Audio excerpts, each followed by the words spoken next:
Hi everyone, welcome to Suresh Techs. If you are visiting our channel for the first time or if you haven't subscribed to our channel, please do subscribe Suresh Techs.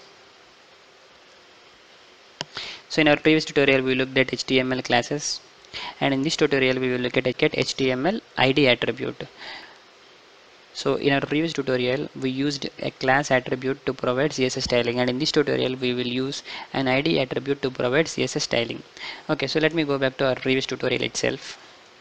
So if you are watching this tutorial for the first time, please do go back and watch our classes tutorial and come back. So this is what we have created in our earlier tutorial. Okay, so this is all using a class. Now consider if you want to provide an ID. Okay, so how do you provide an ID? For example, let me keep another h1 or let me keep another h2. I'll say Suresh Techs is a technical channel. Okay, so if I'm going to save it and if I refresh it, okay, so if you look at here, so where is it displayed? Yeah, it's displayed somewhere here. So on the top, Suresh Techs is a technical channel. Now if I provide an ID, so how to provide an ID? I'll just say ID and followed by small title. Okay, I'll say small title. So this is an ID. So now to provide a CSS styling to this, what do you have to do?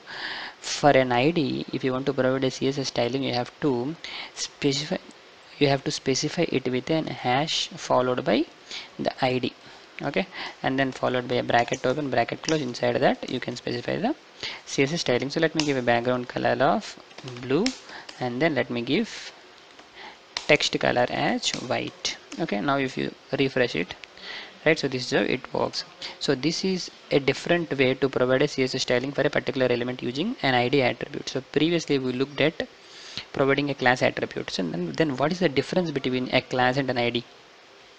Remember, you can have multiple number of classes. You can have a same class to the other element. If you look at here, you have a class title for this element, you have the same class name for another element. But in case of ID, it should be very unique. It should be unique to that element, and the same ID you should not use in your entire page. So that means your page should have all the unique IDs. Look at here.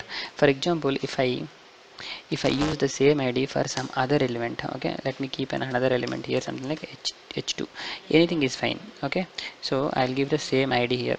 Okay, I am going to keep hd, I'm going to keep it. Okay, this is another header tag, something like that I'm going to write. Now if you look at here, okay, if I'm going to refresh it, see here, this has worked, right? It will work, there is no problem here, but this is not a best practice, and this is if you look at here, so this is not a best practice, and this is going to throw a lot of errors going further, because whenever we load the page in whenever we load the page in a browser, in the back end SEOs engine, in the back end SEOs are going to run, search engine optimizations are going to run, right? There are many things which are going to run on your web page, right? Many things are going to run on your web page. So one such is SEO optimization, search engine optimization. So it will always tries to pick up an ID with a unique element, but it's not a good practice to keep same ID again and again. So you will slowly get to know about it in our further tutorials. Okay, so that's all about CSS. So that's all about HTML ID attribute. So let me go back to the presentation. So we looked at this. So an ID attribute specifies the unique ID for an HTML element, and it has to be specified with a hash character followed by the ID of the element.